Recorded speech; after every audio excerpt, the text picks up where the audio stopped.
May the spirit of peace in which we came be reflected in the lives of all mankind. It's signed Eugene A. Cernan, Ronald E. Evans, Harrison H. Schmidt, and most prominently, Richard M. Nixon, President of the United States of America. This is a special report from About Space Today. This is Special Report. Welcome, I'm David Denault. Artemis, a new beginning. Well, it's scheduled to launch no earlier than April 2026. The mission will carry 4 astronauts on a free return trajectory around the moon and back to Earth. It will be the first crewed mission to venture beyond low Earth orbit and travel to the moon since Apollo 17 in 1972. To commemorate not just Apollo 17's visit to the Valley of Taurus Littrow, but as an everlasting commemoration of what the real meaning of Apollo is to the world, we'd like to uncover a plaque that has been on the leg of our spacecraft that we have climbed down many times over the last 3 days. And I'll read what that plaque says to you. First of all, it has a picture of the world, 2 pictures, one of the North America and one of South America. The other covers the other half of the world, including Africa, Asia, Europe, Australia, covers the North Pole and the South Pole. In between these 2 hemispheres, we have a pictorial view of the moon, a pictorial view of where all the Apollo landings have been made. So then with this plaque, AD, may the spirit of peace in which we came be reflected in the lives of all mankind. It's signed Eugene A. Cernan, Ronald E. Evans, Harrison H. Schmidt, and most prominently, Richard M. Nixon, President of the United States of America. This is our commemoration that will be here until someone like us, till some of you who are out there who are the promise of the future, come back to read it again. Joining me are my co-hosts, Don Meyer and John Gomez. Don and John, what do you remember about the Apollo 17 mission? Well, in November of 1972, I went to visit the Kennedy Space Center on a tour with my parents. The vehicle was on the launch pad. And of course, I assumed that I could convince my parents to bring us back to watch the launch on December the 7th. But alas, they decided that work was more important and they wouldn't bring me back. So I watched on television as usual and watched them do all of their racing around on the lunar rover and walking on the moon and that sort of thing. And then they came back on December the 19th. So I would have loved to have seen it, but just seeing it on the pad was pretty impressive because it was getting dark and it was all lit up. John? You know, unfortunately, I can't speak to the Apollo, any of the Apollo missions, let alone 13, as that occurred 7 years before I was born. So I did read a lot of great things about it. I think Donna, talked about it just now. She got to see them, driving the dune buggy on the moon and all the cool things that they did, which I think would have been very neat to be able to watch on TV as it happened. But unfortunately, that was before my time. So I'm a Challenger baby. That's me. And when we return, the Doge cuts and what it means to NASA next, as America and the world is listening to Special Report on About Space Today. Ever dream of an island getaway at an all-inclusive resort? Or going on an island-hopping cruise to multiple island destinations? See sun-bleached beaches and swim in the azure waters of the Caribbean Sea. Call today for your special discount prices to your island getaway. This is a special offer for About Space by calling 877-747-8631. And let's go and explore the islands of the Caribbean. Welcome back. I'm David Denault with Don Meyer and John Gomez.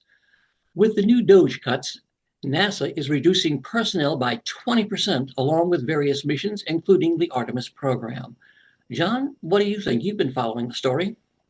Well, David, it's an interesting that that the administration is looking to save money anywhere they can, and of course with competition being created out of SpaceX and Blue Origin and even Virgin Galactic. I mean, we're talking about NASA, who is going to lose 20% of their workforce. They don't even have an administrator yet, and that I think is huge. My understanding is that that they're going to put Jared Isaacman back up for NASA administrator at some point, and his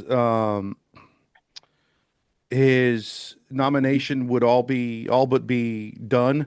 But until they have somebody in there that can fight on their behalf and try to stop that 20% from being cut, this is just one of those things that's going to have to happen. Dawn? Well, unfortunately, I don't like to see them dismantle NASA. However, that's what they're doing. And they're replacing a lot of it with the Commercial Crew Program, which would be SpaceX and Blue Origin doing a lot of the work and doing the flights. Acting NASA Administrator Sean Duffy is go for the space program. And next year, as you mentioned, start of the year, we are going to go back to the moon. We're not going to land. We're going to go around the moon. And then about a year later, we're going to land back on the moon under Donald Trump's tenure, back on the moon 6 days. And then after that, we're going to set up our base camp. We're going to stay on the moon. And what we learn on the moon is what's going to take us to Mars. And again, as Americans, we're explorers. You think of the pioneers. You think of those who moved west. That's what we do. Again, I couldn't be more excited about us going back on our 250th anniversary. Dawn, give us, our listeners, a brief description of what the Artemis II mission encompasses. Well, Artemis II is a planned mission under the NASA-led Artemis program. And it's set to be the second launch of the Space Launch System rocket and the first crewed flight of the Orion spacecraft. For an update on Artemis II is Commander Reed Weissman. Hi, I'm NASA astronaut Reed Wiseman, commander of Artemis II. I'm here at the Kennedy Space Center in Florida, and his work is well underway for our next mission to the moon, both on land and off the coast. Back in June, teams with NASA and the Department of Defense used an area of open water off KSC to rehearse procedures for a possible rescue after an ascent abort from the SLS rocket. Instead of using astronauts, they used a set of test mannequins staged inside the crew module test article, a full-scale mock-up of the Orion spacecraft. Pararescuers jumped from a plane into the water with their specialized equipment, then approached the spacecraft, opened the capsule, and transported the mannequins to the helicopter safely for medical care. This was one of 2 emergency procedures they rehearsed should they need to rescue me, Victor, Christina, and Jeremy during an abort scenario. And back here on land, now that the upper stage integration is complete inside the vehicle assembly building, teams with NASA's Exploration Ground Systems have been running SLS integrated testing, where they powered up both the core stage and boosters for the first time, in preparation for our 10-day journey around the moon.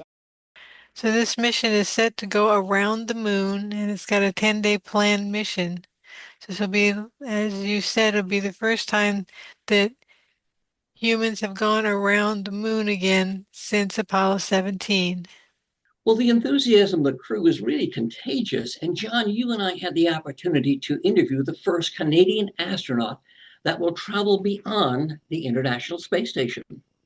Yeah, we did. And I got to tell you, it really went very well, better than I expected. That was one of the first interviews I've actually ever had a chance to do, let alone with an official astronaut. So getting a chance to talk with Canadian Space Agency astronaut Jeremy Hansen, man, you could feel the excitement in his voice, the pride for not only NASA, but the pride that he has for Canada and what he brings to the mission.